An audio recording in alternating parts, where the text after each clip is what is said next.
Hello guys, welcome to our YouTube channel PCM academy में आप सभी का स्वागत है। आज हम देखने जा रहे हैं क्लास 12 का एक बहुत ही इंपॉर्टेंट टॉपिक जिसका नाम है मल्टीप्लिकेशन ऑफ टू मैट्रिसेस। आइए आज की क्लास में हम सीखेंगे कि कैसे दो मैट्रिक्स को मल्टीप्लाई किया जाता है, कैसे दो अवयवों का गुणन किया जाता है। ठीक है, चलिए। तो उसके लिए हमको सबसे पहले यह देखना होता है कि ये ऑर्डर क्या है दोनों मैट्रिक्स का। ठीक है, मान लीजिए सबसे पहले तो देखिए मल्टीप्लिकेशन का जो कंडीशन है ना, कि मैट्रिक्स ए और मैट्रिक्स बी, दो मैट्रिक्स अगर मैं लिख दूं, एक मैट्रिक्स लिख दूं ए नाम का और एक मैट्रिक्स लिख दूं बी नाम का, तो इनका मल्टीप्लिकेशन डिफाइंड है या नॉट डिफाइंड है, इसके बारे में पहले जानना है ना। तो दो मैट्रिक्स का मल्टीप्लिकेशन डिफाइंड कब होता है, तो उसके लिए थोड़ा सा लिख लीजिए। The multiplication of matrix A and B is defined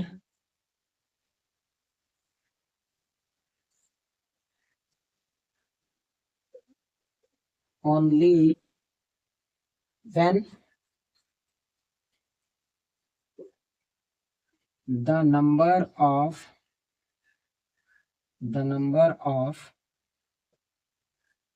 columns in A is equal to the number of rows in B। इसको समझिए, ये कहना क्या चाह रहा है। Multiplication of matrix A and B is defined.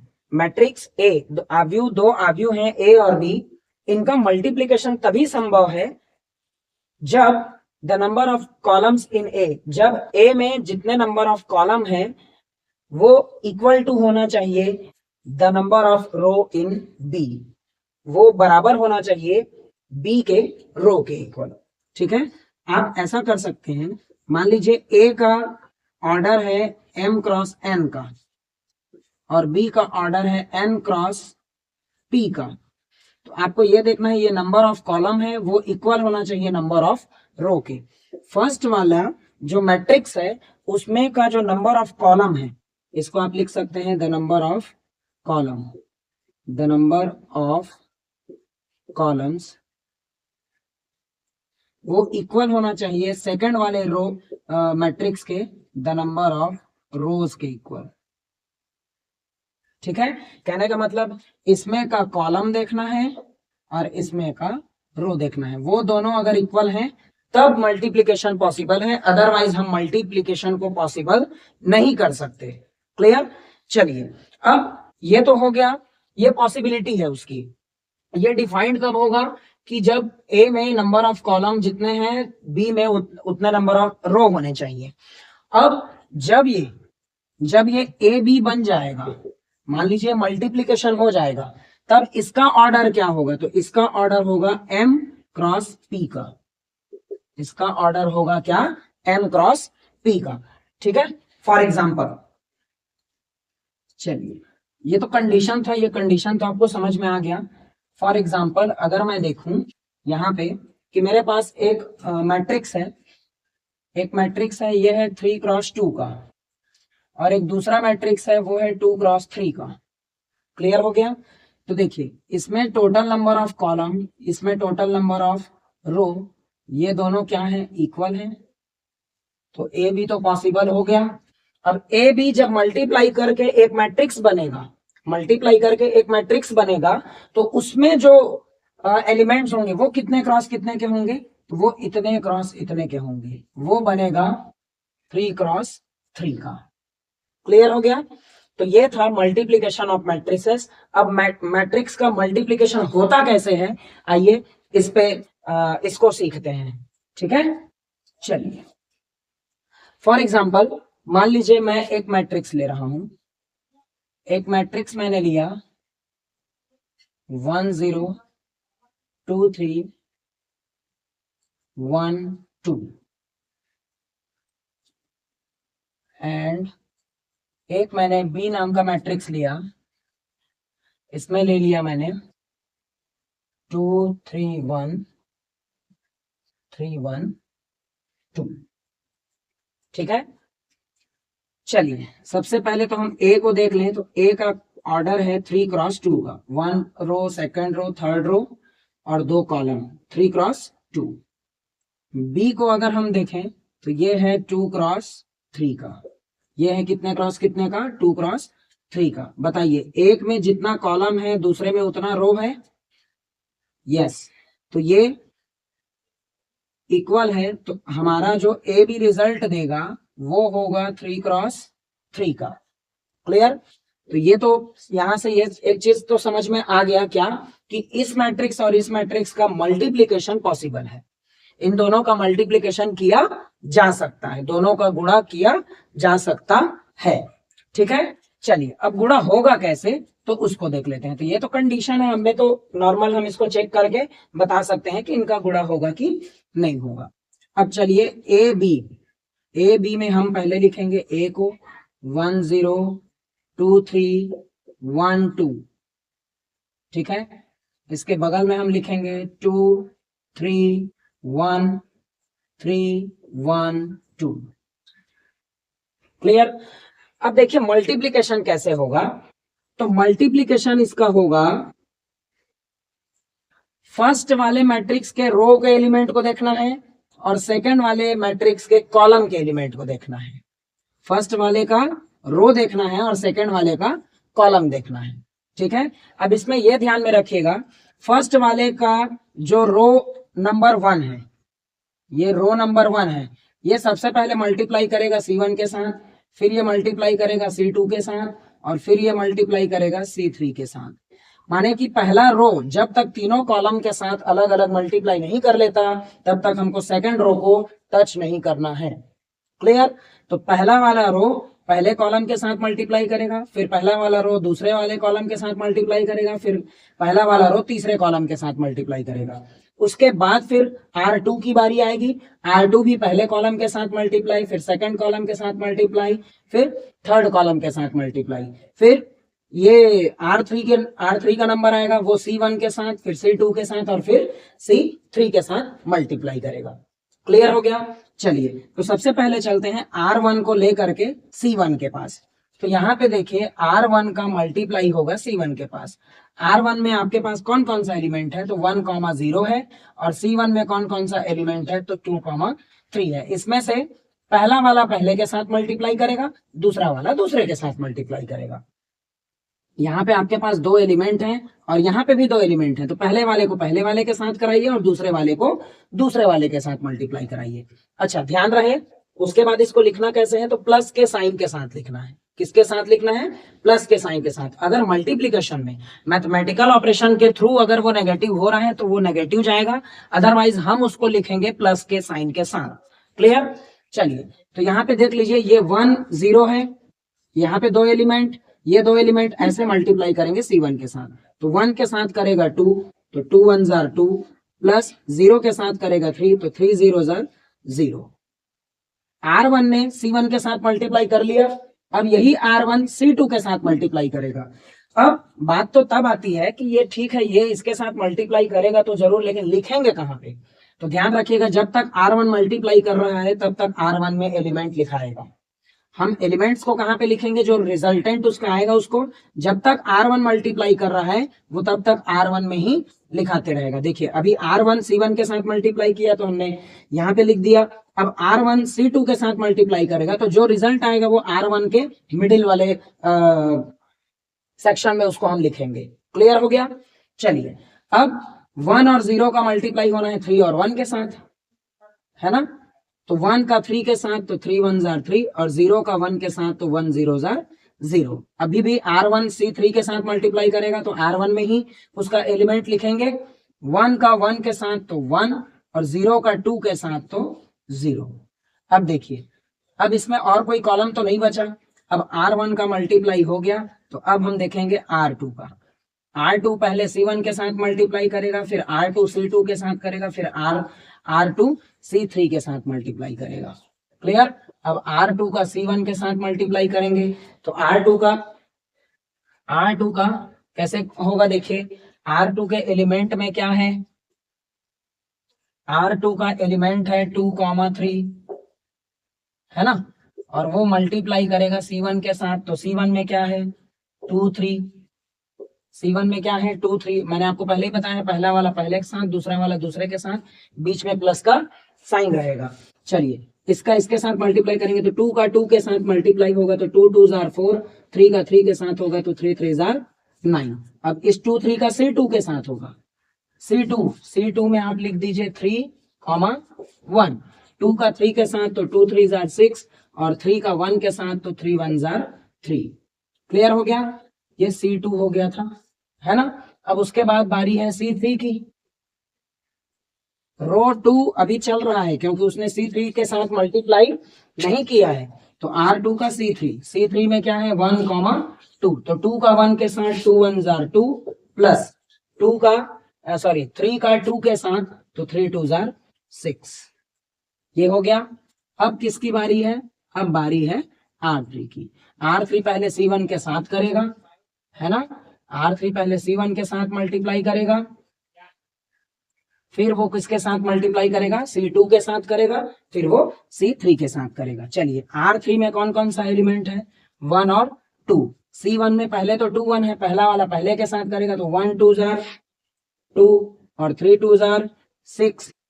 फिर यहाँ पे हम ले लेंगे C2 के एलिमेंट को, C2 का एलिमेंट है क्या 3 एंड 1, तो ये 1 वाला 3 के साथ मल्टीप्लाई करेगा तो 1 3 के साथ करेगा तो 3 1 जार 3, 2 1 के साथ करेगा तो 2 1 जार 2।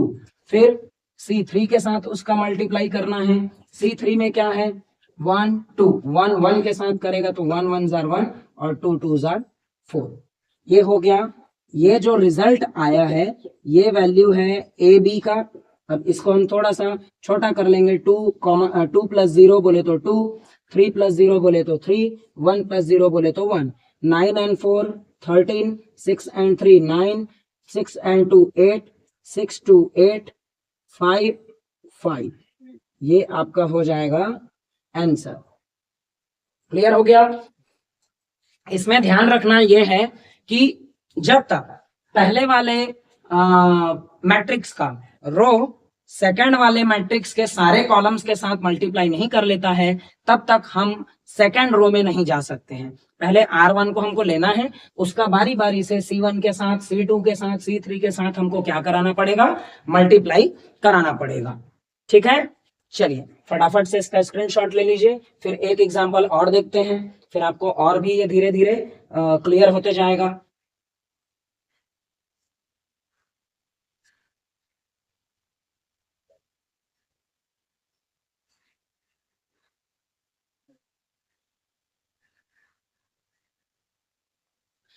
चलिए इसका एक और नेक्स्ट क्वेश्चन उठा लेते हैं। नेक्स्ट क्वेश्चन में भी हम प्रैक्टिस करेंगे मैट्रिक्स ए और बी के मल्टीप्लिकेशन को मल्टीप्लाई करके हमको देखना है कि इसका मल्टीप्लिकेशन क्या रिजल्ट दे रहा है ना। चलिए इसके लिए हम एक क्वेश्चन ले लेते हैं। ए ले लेते हैं 6 9 2 3 एंड बी नाम का एक ले लेते हैं जिसमें हम ले लेते हैं 2 6 0 7 9 8, 2 6 0 7 9 8। ठीक है, सबसे पहले तो फटाफट से चेक कीजिए क्या ए बी पॉसिबल है कि नहीं है। तो ये 2 क्रॉस 2 का है और ये 2 क्रॉस 3 का है। पहले में जितना कॉलम है सेकंड में उतने रो है ना। पहले में जितना कॉलम है सेकंड में उतना रो है, तो ए बी पॉसिबल है, यस। लेकिन उसका ऑर्डर कितने क्रॉस कितने का होगा, तो ऑर्डर होगा 2 क्रॉस 3 का। चलिए तो हम यहाँ से ए बी निकाल लेते हैं और इसका ऑर्डर होगा 2 क्रॉस 3 का। ए बी लिखिए, ए का वैल्यू है 6 9 और क्या है 2 3। बी का वैल्यू है, देखिए बी का वैल्यू है 2 6 0 7 9 8। क्लियर? चलिए हम ए बी फाइंड आउट करते हैं। ए बी फाइंड आउट करने के लिए हमको पहले इसको लेना है, ये R1 है, ये पहले मल्टीप्लाई करेगा C1 के साथ, फिर मल्टीप्लाई करेगा C2 के साथ और फिर मल्टीप्लाई करेगा C3 के साथ। यस, चलिए इधर पेयर में 2 हैं तो ऐसे 2 लेना है, तो 6 का 2 के साथ 6 2 जार 12, 9 का 7 के साथ 9 7 जार 63। क्लियर। चलिए या तो फिर आप इसको ऐसा लिख लीजिए R1 का C1 के साथ, R1 में है 6 9 और C1 में है 2 7, पहला वाला पहले के साथ दूसरा वाला दूसरे के साथ, तो 6 दूने 12 और 9 सत्ते 63, बीच में प्लस रहेगा। ठीक है, अब ये C2 के साथ इसका मल्टीप्लाई कराएंगे। C2 में क्या है 6 और 9, तो 6 छक्का 36 प्लस 9 निया 81 हो गया। चलिए फिर C3 के साथ इसका मल्टीप्लीकेशन होगा। C3 में क्या है 0,8, तो 6 शून्यम 0, 6 0 जार 0 और 9 8 72, 9 8 जार 72 है ना। चलिए ये हो गया। उसके बाद अब बारी है किसकी, R2 की। अब किसकी बारी है, R2 की। तो R2 के एलिमेंट को लिखिए। R2 का एलिमेंट क्या क्या है यहाँ पे 2,3। यहाँ पे फिर से हम C1 के लिए जाएंगे। C1 के लिए जाएंगे तो C1 में क्या है 2 और 7, तो 2 का 2 के साथ 2 2 जार 4 प्लस 7 तिया 21, ये हो गया। आगे हम बढ़ेंगे C2 के साथ, तो C2 में क्या क्या है 6 और 9, 6 दूने 12 और 9 तिया 27। क्लियर, ये हो गया। फिर हम जाएंगे C3 के साथ, और C3 में क्या है 0,8, तो 2 0 जार 0 और 8 3 जार 24। ये देखिए ये आपका आ गया 2 क्रॉस 3 का। ठीक है, चलिए यहाँ पे हो गया 60 10 70 और 5 75, ये हो जाएगा 80 3 110 117 107 117 हो जाएगा, 7 हो जाएगा है ना, 117 और 72 का 72, 21 4 25 और ये 20 10 30 और 9 39 और ये 24, ये आपका हो जाएगा क्या आंसर। तो इस तरीके से आप मल्टीप्लिकेशन आप कर सकते हैं किसका, दो मैट्रिसेस का, दो अवयवों का गुणन कर सकते हैं। ठीक है, सबसे पहले हमको ये ध्यान में रखना है कि पहले अवयव में जितने उसके स्तंभ हैं, दूसरे अवयव में उतने ही नंबर ऑफ पंक्ति होना चाहिए। माने कि पहले मैट्रिक्स में जितने नंबर ऑफ कॉलम्स हैं, सेकंड मैट्रिक्स में उतने नंबर ऑफ रो होना चाहिए, तो फिर वो पॉसिबिलिटीज होता है, तभी हम ए बी को डिफाइन कर सकते हैं। ठीक है, चलिए फटाफट से इसका आप स्क्रीनशॉट ले लीजिए, फिर मैं एक दो क्वेश्चन कर देता हूं जिसका आंसर आप कमेंट बॉक्स में सेंड करेंगे।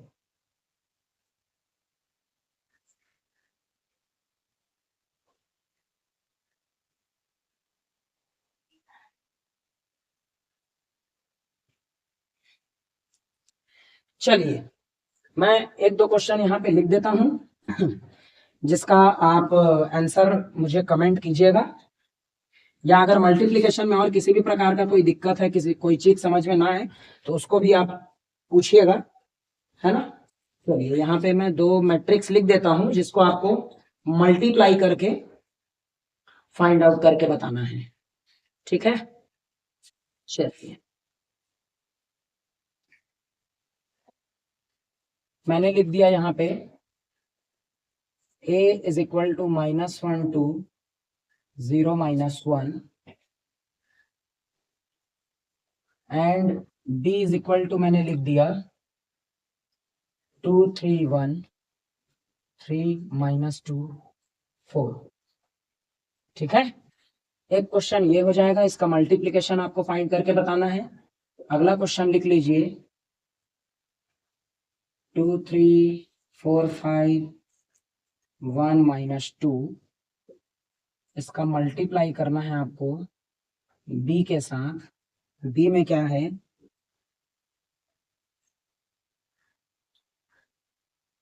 2 1 2 1 2 3। ठीक है, चलिए ये और ये अगला एक और क्वेश्चन है, a is equal to 1 2 3 4 and b is equal to 2 3 1 1 2 3 and 3 1 2। ठीक है, अगर पॉसिबल है तो आप ये मल्टीप्लिकेशन आप इसको फाइंड आउट करके बताइएगा।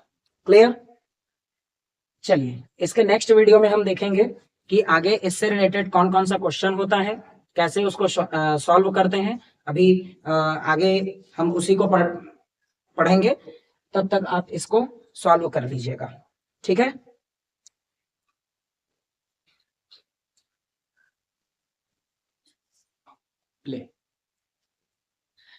आइए देखते हैं इसमें से रिलेटेड इस टाइप का क्वेश्चन, जिसको कभी 4 नंबर में कभी 6 नंबर में भी पूछा जाता है इस टाइप से। वो बेसिकली उसमें एक चीज और ऐड किया रहता है कि with the help of this find A inverse करके। बट अभी फिलहाल हम लोग यहाँ तक का ऐसा टाइप का क्वेश्चन देख लेते हैं। देखिए यहाँ पे क्या दिया हुआ है, यदि आव्यूह ए बराबर इतना हो तो सिद्ध कीजिए कि ये, ठीक है। अगर आव्यूह ए बराबर इतना है तो हमको सिद्ध करना है कि A square minus 4a plus 7i is equal to 0। आपको यहाँ पे ये ध्यान देना है, इसका सॉल्यूशन हम कैसे करेंगे। देखिए सबसे पहले तो हम लिख देंगे given that the matrix A is equal to 2 3 minus 1 and 2। यहाँ पे आप सबसे पहले दिया है आव्यूह ए बराबर इतना। अब देखिए आप इस एक समीकरण को ध्यान दीजिए, ए दिया है, ए के साथ हमको 4 का मल्टीप्लाई करना है, तो ए तो है हमारे पास 4 का, उसके साथ मल्टीप्लाई कभी भी हो जाएगा। आई क्या है, आई होता है इकाई आव्यूह, जिसको हम लोग पढ़े थे क्या, आइडेंटिटी मैट्रिक्स। आई से आइडेंटिटी मैट्रिक्स 1 0 0 1 1 0 0 0 1 0 ऐसा वाला है ना। अब ए स्क्वायर फाइंड करना है तो ए स्क्वायर कब आएगा,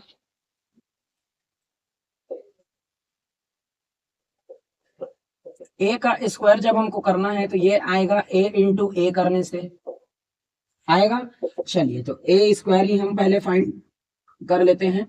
ये हो जाएगा 2 3 माइनस 1 2 2 3 माइनस 1 2।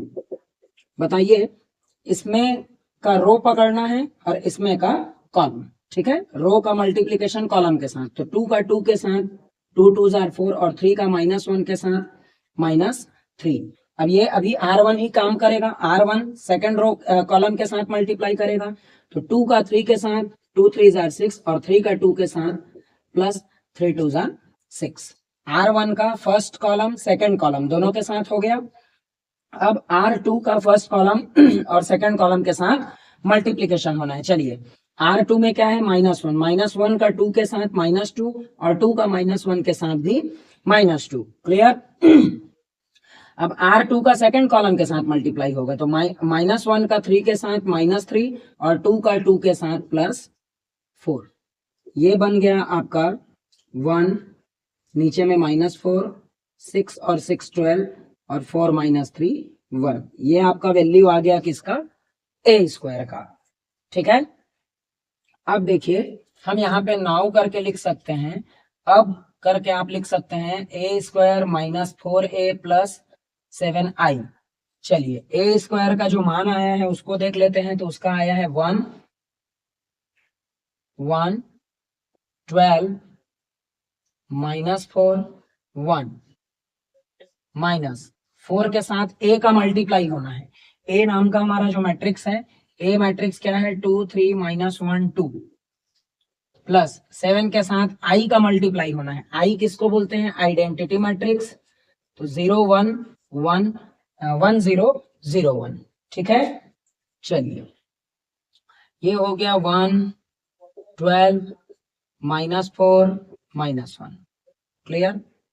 चलिए ये 4 को अंदर सबके साथ मल्टीप्लाई कराइए, तो 4 दूने 8, 4 तिया 12, 4 एक कम 4 और 4 दूने 8 प्लस ये 7 का गुणा कराएंगे तो 7 एक कम 7, 7 शून्य 0, 7 शून्य 0 और 7 एक कम 7।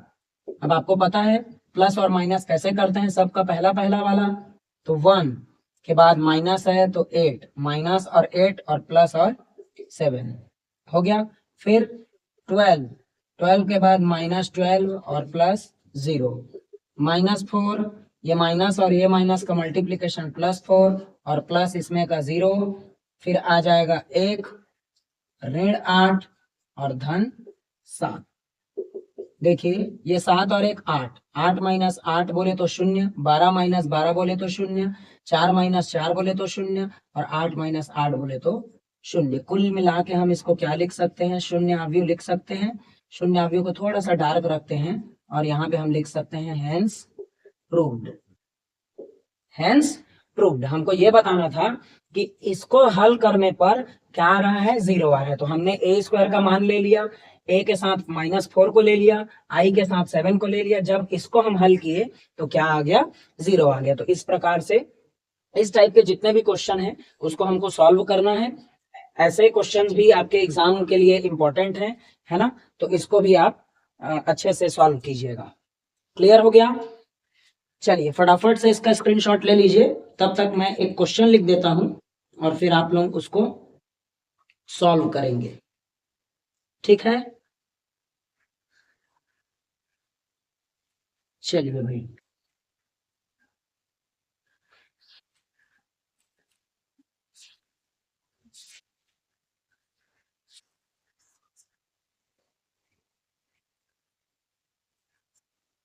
चलिए एक क्वेश्चन मैं लिख देता हूं यहाँ पे, जिसको आप सॉल्व करिएगा इस तरीके से, और अपने हिसाब से कुछ भी क्वेश्चन लेके आप प्रैक्टिस कीजिएगा, या आप ये देख लीजिएगा कि इसका मान क्या हो रहा है ना।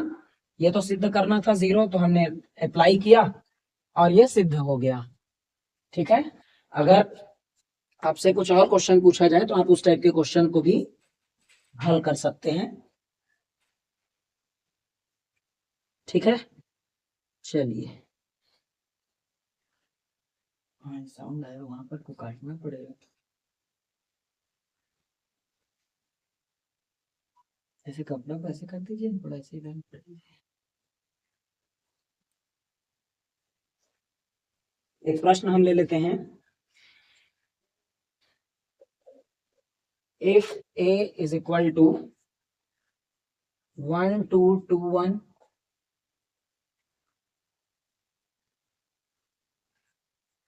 then prove that a square minus 2a minus 3 I is equal to 0। चलिए इस टाइप के क्वेश्चन आप लोग, एक क्वेश्चन है जिसको आप सॉल्व कीजिएगा, ठीक है। अगले वीडियो में हम लोग मिलेंगे ए इनवर्स कैसे फाइंड किया जाता है और कैसे